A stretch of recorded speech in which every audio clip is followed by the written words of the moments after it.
Somnifère, le podcast. Le seul moyen de se délivrer d'une tentation, c'est d'y céder. Écrit Oscar Wilde. Bonsoir à toutes et à tous, nous sommes le lundi 24 janvier et Somnifère vous raconte ce soir l'histoire d'un prince obsédé par l'idée de visiter le jardin d'Éden. Une rencontre fortuite va lui permettre de réaliser son rêve, mais ce voyage s'accompagne de règles strictes à observer. Saura-t-il lui-même résister à la tentation, là où Adam et Ève ont échoué? C'est un conte d'Hans Christian Andersen, traduit par David Soldy, et intitulé Le Jardin du Paradis. Je vous souhaite une excellente nuit et maintenant place à notre séance de relaxation. La séance de relaxation. Lorsqu'on est inquiet, anxieux ou préoccupé, nos pensées prennent souvent tout l'espace.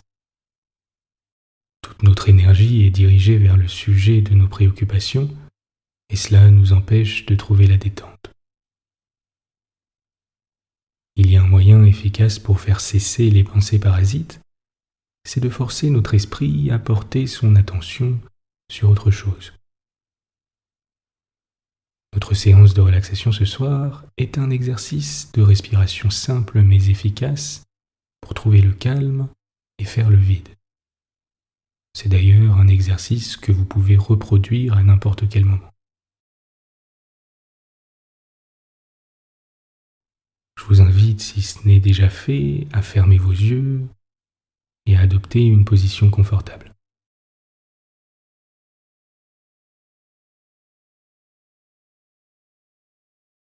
Prenez d'abord un instant pour vous détendre complètement et relâcher les tensions.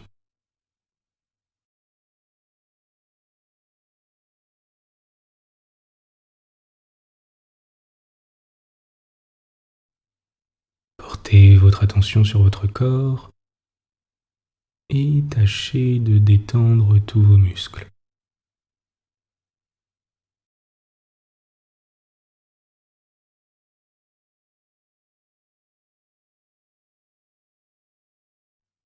À présent, portez votre attention sur votre respiration.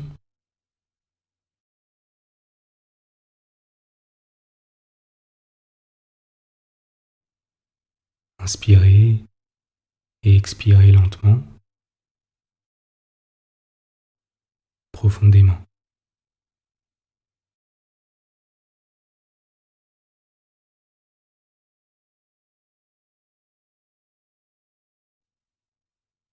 Lorsque vous êtes prêt, on va commencer à compter chacune de nos inspirations jusqu'à 10.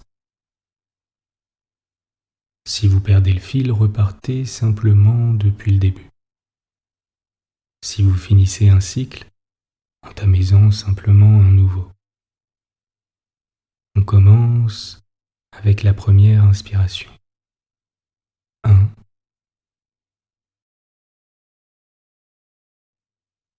et on expire.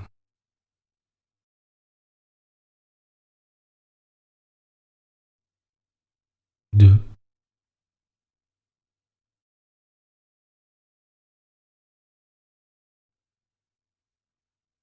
3. Poursuivez par vous-même en continuant de compter et en portant dans le même temps votre attention sur votre respiration.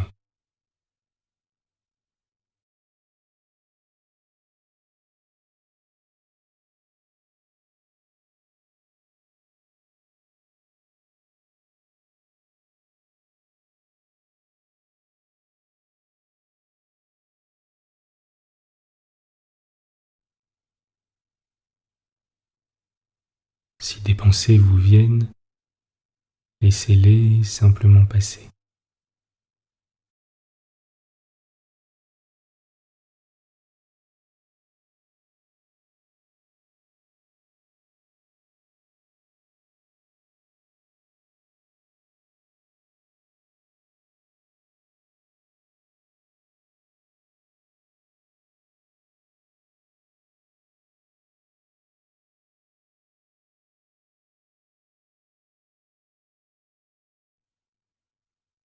Continuez de respirer et de compter calmement.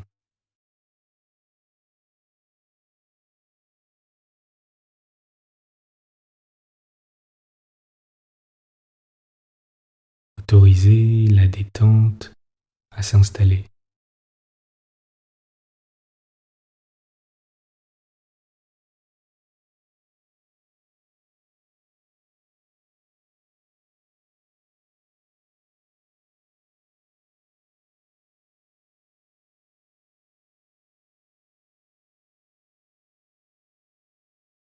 Vous pouvez à présent arrêter de compter et simplement observer comme vous vous sentez. Comme il est agréable de ralentir le flux de nos pensées et de simplement se laisser bercer au rythme de notre respiration.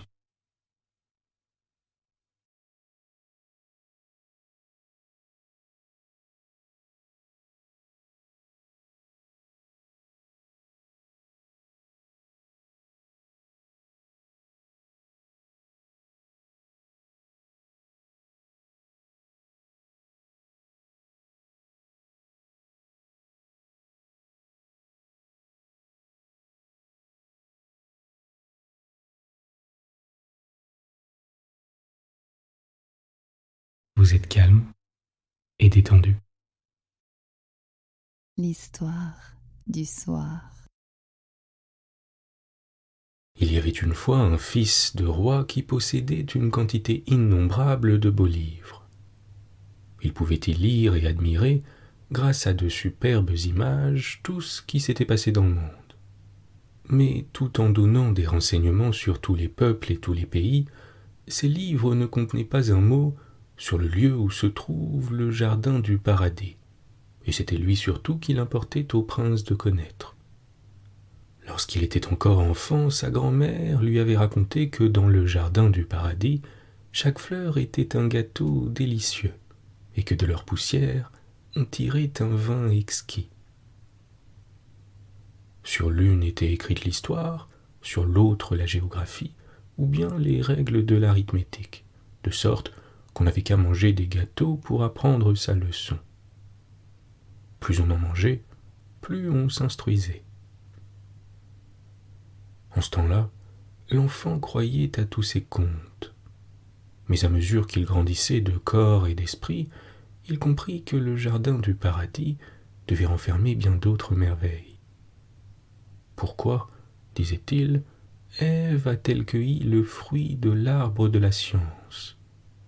Pourquoi Adam a-t-il mangé ce fruit défendu? Si j'avais été à sa place, cela ne serait pas arrivé. Jamais le péché n'aurait pénétré dans le monde. Voilà ce qu'il disait alors et ce qu'il répétait encore à l'âge de 17 ans. Le jardin du paradis occupait toutes ses pensées. Un jour, il alla se promener tout seul dans la forêt car il aimait la solitude. La nuit survint et les nuages s'amoncelèrent. Bientôt tomba une pluie si forte que tout le ciel semblait une cataracte. Il régnait une obscurité telle qu'on en voit de pareilles qu'au fond d'un puits au milieu de la nuit. Tantôt le prince glissait sur l'herbe mouillée, tantôt il tombait sur les pierres aiguës dont le sol était hérissé. Trempé jusqu'aux os, il fut obligé de grimper sur de gros blocs recouverts d'une mousse épaisse et ruisselante. Il allait tomber évanoui de fatigue lorsqu'il entendit un bruit étrange et aperçut devant lui une grande caverne éclairée par un feu qui aurait pu rôtir tout un cerf. Et en effet, attaché à la broche par les cornes, un superbe cerf y tournait lentement entre deux sapins abattus. Une femme âgée mais grande et forte, qui ressemblait à un homme déguisé, était assise devant le feu et y jetait de temps en temps un morceau de bois. « Approche, dit-elle, et mets-toi là pour sécher tes vêtements. »« Quel courant d'air il fait ici, dit le prince en s'étendant à terre. Ce sera bien pis lorsque mes fils seront rentrés. Tu es ici, dans la caverne des vents, et mes fils sont les 4 vents du monde. Me comprends-tu? Explique-toi plus clairement, que font tes fils? Il est difficile de répondre à une sotte question. Mes fils travaillent pour leur compte. Il joue au volant avec les nuages là-haut. » Et elle montra le ciel. « Bien, dit le prince, mais vous parlez durement, et vous n'avez pas l'air doux des femmes que j'ai connues jusqu'ici. C'est qu'elles n'ont pas besoin d'en prendre un autre. Quant à moi, il me faut être rude pour tenir mes garçons en respect, et je sais les dompter, quoiqu'ils aient de mauvaises têtes. Regarde ces 4 sacs suspendus au mur. Mes fils les craignent autant que les autres enfants craignent les verges placées entre la glace et la cheminée. Je sais les faire plier, vois-tu, et quand il me plaît, je les enferme dans le sac où ils restent jusqu'à ce que je trouve bon de les relâcher. Mais en voici un qui rentre. » C'était le vent du nord. Il revenait accompagné d'un froid glacial. De gros grêlons tombaient à terre et des flocons de neige tourbillonnaient dans la caverne. Ce vent était vêtu d'une culotte et d'une veste de peau d'ours. Un bonnet en peau de chien de mer se rabattait sur ses oreilles. De longs glaçons pendaient à sa barbe, et les grêlons pleuvaient de dessous le col de sa veste. « Ne vous approchez pas du feu tout de suite, dit le prince. Vous risqueriez d'attraper des engelures au visage et aux mains. »« Des engelures, répéta le vent du nord en riant aux éclats. Des engelures, rien ne me fait plus de plaisir. Mais qui es-tu, Blanc-bec, toi qui oses pénétrer dans la caverne des vents ? » « C'est mon hôte, dit la vieille. Et si tu n'es pas content de cette explication, prends garde au sac, tu me connais, je pense. » À ces mots, le vent du nord cessa ses questions et commença à raconter d'où il venait et comment il avait passé son temps depuis tout un mois. « J'arrive, dit-il, de la mer polaire. J'ai séjourné dans le pays des ours avec les Russes qui pêchent les morses. Je m'étais endormi sur le gouvernail lorsqu'ils doublèrent le cap Nord. Parfois, à mon réveil, l'oiseau des tempêtes passait sous mes jambes. C'est un oiseau bien bizarre, qui donne un coup d'aile rapide, se lance en avant, et puis reste étendu sans mouvement. « Épargne-nous les détails, dit la mère, et parle-nous du pays des ours. » C'est un pays magnifique. Quel beau plancher pour danser, uni comme une assiette. On y voit de la neige à moitié fondue, avec un peu de mousse, des pierres aiguës et des carcasses de morses et d'ours blancs qui ressemblent à des bras et à des jambes de géants. On dirait que la chaleur du soleil n'a jamais pénétré jusque-là. Voici mon frère de l'Ouest qui arrive. Il est le meilleur de tous. Il sent la mer et apporte toujours une fraîcheur délicieuse. « Est-ce le petit Zéphyr ?» demanda le prince. « Oui, c'est Zéphyr, mais il n'est pas si petit. Autrefois c'était un joli garçon, aujourd'hui il est bien changé. » Zéphyr ressemblait à un sauvage. Il portait un bourrelet pour se garantir la tête et tenait à la main une massue de véritable acajou coupée dans les forêts de l'Amérique. « D'où viens-tu » demanda la mère. « Des forêts désertes où les lianes épineuses forment une haie entre chaque arbre, où le serpent aquatique se roule dans l'herbe humide et où l'homme est de trop. » « Que faisais-tu là ?»« Je regardais le fleuve qui jaillit du roc se changer en poussière et monter dans les nues pour y former l'arc-en-ciel. J'ai fait des culbutes dans les savanes, j'ai caressé les chevaux sauvages et abattu les noix des cocotiers. Oh, j'en aurais à raconter, mais il ne faut pas toujours tout dire, n'est-ce pas la vieille ? Et il embrassa si fort sa mère qu'il faillit la renverser. En vérité, c'était un garçon bien sauvage. Alors entra le vent du sud avec le turban et le manteau flottant du bédouin. « Qu'il fait froid ici, dit-il, et il jeta du bois dans le feu. On sent bien que le vent du nord est arrivé le premier. Il fait assez chaud ici pour rôtir un ours blanc, répliqua le vent du nord. Ours blanc toi-même, répondit le vent du sud. Tenez-vous tranquille, ou je vous fourre dans le sac, s'écria la vieille. Voyons, assieds-toi sur cette pierre et dis-nous où tu es allé. En Afrique, ma mère, répondit le vent du sud. J'ai été à la chasse au lion avec les Hottentots dans le pays des Cafres. L'herbe qui pousse dans les plaines ressemble à des oliviers. Une autruche m'a défié à la course, mais je suis plus leste que l'autruche. Ensuite, j'arrive au désert, où le sable jaune vous produit l'effet du fond de la mer. Le désert s'étendait à l'infini. Alors, me roulant dans le sable fin et léger, je le fis tourbillonner en colonne rapide. Quelle danse! C'était curieux à voir. Le dromadaire s'arrêtait effrayé, le marchand enveloppait sa tête dans son cafetan et se prosternait devant moi comme devant son Dieu. « Tu n'as fait que du mal, dit la mère. Marche vite dans le sac. » Et aussitôt elle saisit le vent du sud par le milieu du corps et le fourra dans le sac. Il se roula par terre avec rage, mais elle s'assit dessus et force fut aux rebelles de se tenir tranquilles. « Vous avez là des fils intrépides, dit le prince. « Intrépides, en effet, répondit-elle, mais je sais les contenir. Voici le 4e qui revient. » C'était le vent d'Est, habillé en chinois. « Ah, tu viens de ce côté-là, dit la mère.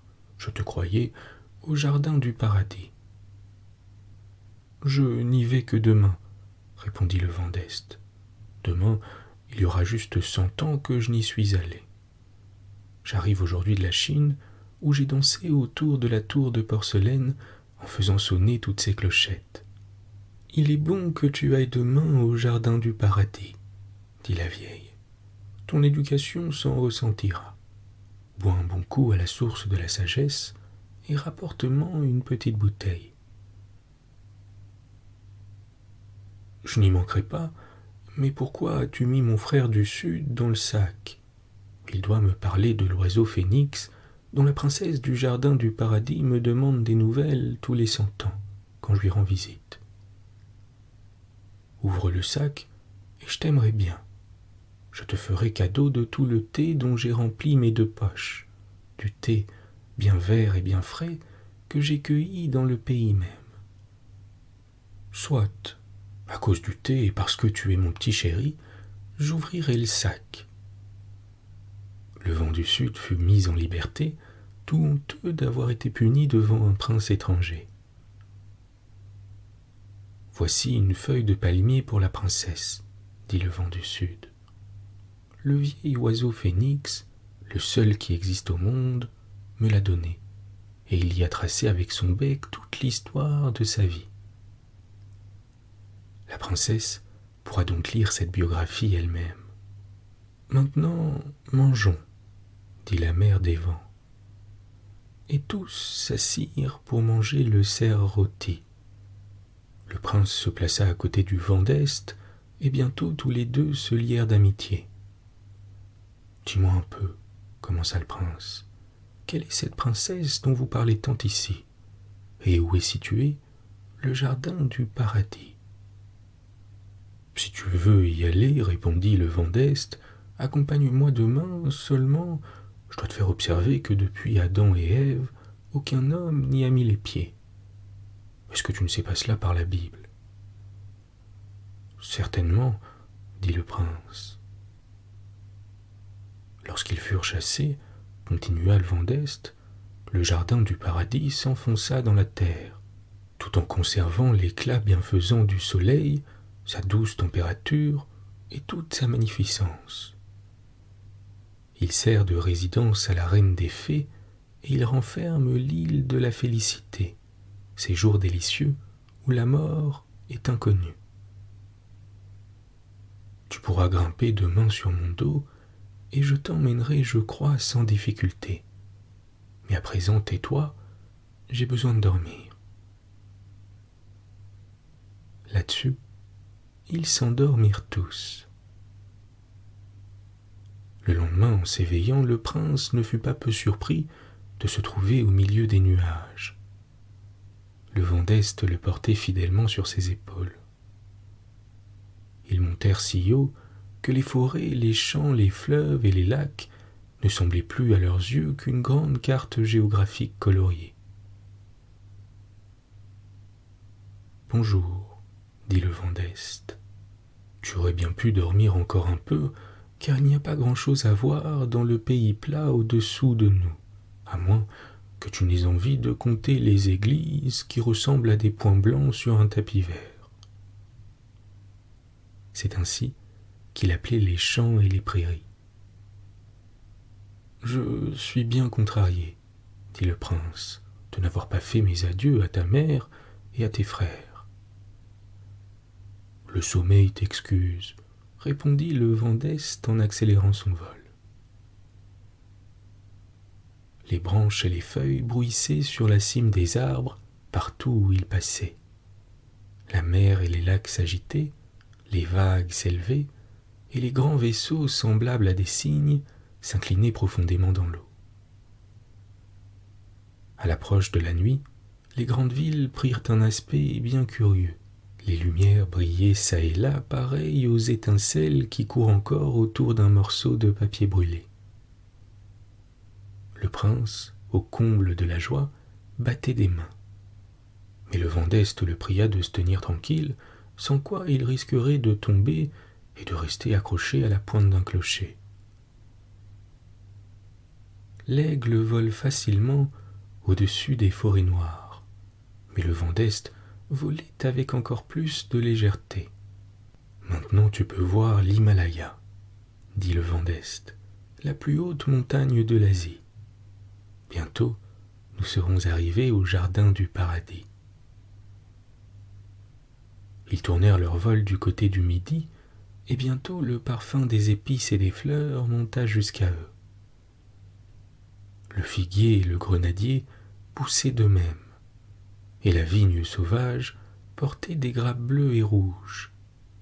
Nos deux voyageurs descendirent et se couchèrent sur le gazon moelleux où les fleurs saluaient le vent comme pour lui dire « Sois le bienvenu ». « Sommes-nous dans le jardin du paradis ?» demanda le prince. « Pas encore, mais bientôt nous serons rendus.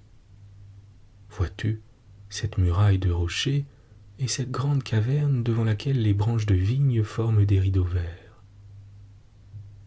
Il nous faudra passer par là. Enveloppe-toi bien dans ton manteau, car ici le soleil brûle, mais quelques pas plus loin, il fait un froid glacial. L'oiseau qui garde l'entrée de la grotte reçoit sur une de ses ailes étendues au dehors les chauds rayons de l'été, et sur l'autre, déployé en dedans, le souffle froid de l'hiver. Ils pénétrèrent dans la caverne. Il y faisait un froid glacial, mais cela ne dura pas longtemps. Le vent d'Est étendit ses ailes, qui brillèrent comme des flammes et éclairèrent l'intérieur de la caverne. Au-dessus de leur tête étaient suspendus de gros blocs de pierre aux formes bizarres, tout suintés des gouttes d'eau étincelantes. Le passage était tantôt si étroit qu'il fallait ramper sur les mains et sur les genoux, tantôt si large qu'on se croyait en plein air. On eût dit des chapelles funèbres avec des orgues muettes et des drapeaux pétrifiés. « Il faut donc passer par le chemin de la mort pour arriver au paradis ?» demanda le prince. Mais le vent d'Est, sans répondre, fit un signe de la main et montra une magnifique lumière bleue qui brillait du côté où il se dirigeait. Les blocs de pierre se transformèrent peu à peu en brouillard, et ce brouillard finit par devenir aussi transparent qu'un nuage blanc et mince, éclairé par la lune. Nos voyageurs se trouvaient dans une atmosphère douce et délicieuse comme celle des montagnes, parfumée comme celle d'une vallée de rosiers. Il y coulait une rivière transparente comme l'air, remplie de poissons d'or et d'argent. Des anguilles rouges comme la pourpre faisaient jaillir des étincelles bleuâtres en se jouant au fond des eaux. Les larges feuilles des roses marines brillaient des couleurs de l'arc-en-ciel. La fleur elle-même était une flamme rouge et jaune alimentée par l'eau, comme une lampe par l'huile. Un pont de marbre taillé, avec tout l'art et toute la délicatesse des dentelles et des perles, conduisait à l'île de la félicité, où fleurissait le jardin du paradis. Le vent d'Est prit le prince dans ses bras pour le faire passer, tandis que les fleurs et les feuilles entonnaient les plus belles chansons de son enfance. Était-ce des palmiers ou de colossales plantes aquatiques qui poussaient là? Jamais le prince n'avait vu arbre aussi beau ni aussi vigoureux. On y admirait de longues guirlandes formées par des plantes étranges entrelacées, telles qu'on les trouve seulement peintes en couleur et en or sur les marges des anciens livres de prière ou autour des lettres initiales. C'étaient de bizarres collections d'oiseaux et de fleurs. Tout près de là se tenait une foule de paons avec leurs queues brillantes et déployées. Mais le prince, en les touchant, vit que c'étaient d'énormes feuilles aux couleurs éblouissantes. Le lion et le tigre, apprivoisés comme de petits chats, jouaient dans les haies vertes et parfumées. Le ramier, resplendissant comme une perle, frappait de ses ailes la crinière du lion, et l'antilope, ailleurs si craintive, regardait tranquillement et avec envie les jeux des autres animaux. Voici la fée du paradis qui arrive. Ses vêtements rayonnent comme le soleil. Son visage sourit avec la tendresse d'une mère qui admire son enfant chéri. Elle est jeune et belle, et accompagnée d'une troupe de jeunes filles portant chacune une brillante étoile dans les cheveux. Le vent d'Est lui donne la feuille de l'oiseau phénix, et la fée, transportée de joie, prenant le prince par la main, l'introduit dans son château dont les murs semblent tapissés de feuilles de tulipes bigarrées, et dont le plafond, d'une hauteur incommensurable, n'est qu'une grande fleur rayonnante. Le prince, s'étant approché d'une fenêtre, aperçut l'arbre de la science avec le serpent, et non loin de là, Adam et Ève. « N'ont-ils pas été chassés ?» demanda-t-il. La fée sourit et lui expliqua comment le temps avait imprimé une image sur chaque carreau, et comment ces images, bien différentes des peintures ordinaires, étaient douées de la vie. Les feuilles des arbres y remuaient, les hommes allaient et venaient comme dans une glace. Oui, tous les événements de ce monde se reflétaient ainsi dans les vitres en tableaux animés. Le prince y vit aussi le rêve de Jacob, l'échelle touchant le ciel, et les anges répandus sur les degrés avec leurs ailes ouvertes. Arrivé dans une autre salle grande et élevée dont les murs semblaient transparents, il se trouva entouré de 1000 figures, toujours plus belles les unes que les autres. C'étaient les bienheureux, qui souriaient et chantaient en confondant leurs voix dans une immense harmonie. Les figures du cercle le plus élevé paraissaient aussi petites que le moindre bouton de rose figuré sur le papier comme un point coloré. Au milieu de cette salle se dressait un grand arbre dont les branches portaient des pommes d'or grosses et petites, scintillant parmi les feuilles vertes. C'était l'arbre de la science. Chaque feuille laissait tomber une goutte de rosée rouge et brillante comme une larme de sang. Montons en bateau, dit la fée. Nous nous rafraîchirons sur l'eau légèrement agitée. Le bateau s'y balance sans avancer, tandis que tous les pays du monde passent devant nos yeux. Que le mouvement du rivage était étrange. Le prince vit défiler les hautes Alpes couvertes de neige, avec leurs nuages et leurs sapins noirs. Le cor sonnait mélancoliquement et les bergers chantaient dans le vallon. Ensuite, les bananiers étendirent leurs longues branches jusqu'à la barque, des cygnes noirs nagèrent sur l'eau, les animaux et les fleurs les plus bizarres se montrèrent sur la rive. C'était la Nouvelle-Hollande, la 5e partie du monde qui passait en présentant la perspective de ces montagnes bleues. Vinrent ensuite les pyramides d'Égypte, touchant aux nues. Des colonnes et des sphinx renversés, à moitié enfouis dans le sable. Puis apparurent les aurores boréales des pays du pôle. C'étaient des feux d'artifice sans pareil. Le prince était ravi au-delà de toute expression. Il vit 100 fois plus de merveilles que nous ne pouvons en énumérer ici. « Pourrais-je toujours rester ici ?» demanda-t-il. « Cela dépend de toi, » répondit la fée. « Si tu ne te laisses pas séduire comme Adam par ce qui est défendu, tu pourras y demeurer éternellement. » « Je ne toucherai pas aux pommes de l'arbre de la science, » dit le prince. « Il y a ici 1000 autres fruits aussi beaux qu'elle. »« Éprouve-toi toi-même, » reprit la fée.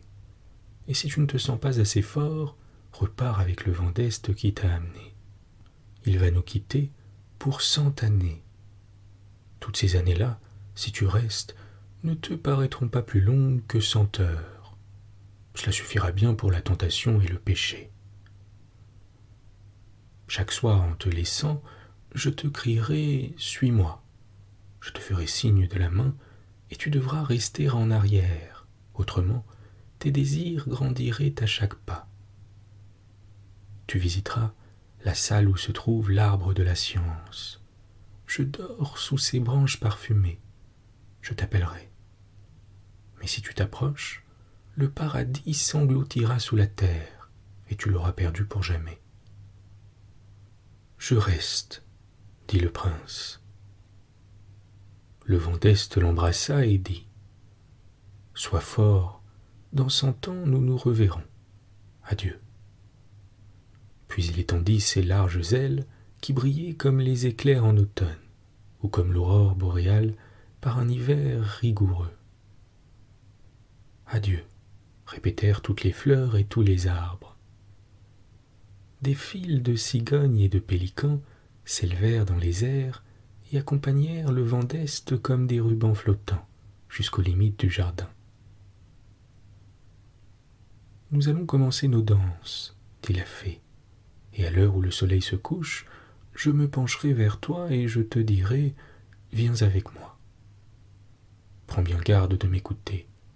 Tu subiras cette épreuve tous les soirs pendant 100 ans. Mais chaque jour, tu deviendras plus fort pour résister à la tentation. Et à la fin, tu n'y penseras plus. Ce soir, c'est la première épreuve, te voilà averti. Et la fée le conduisit dans une grande salle construite avec des lys d'une blancheur transparente. Les filaments jaunes de chaque fleur formaient une petite harpe d'or qui rendait des sons enchanteurs.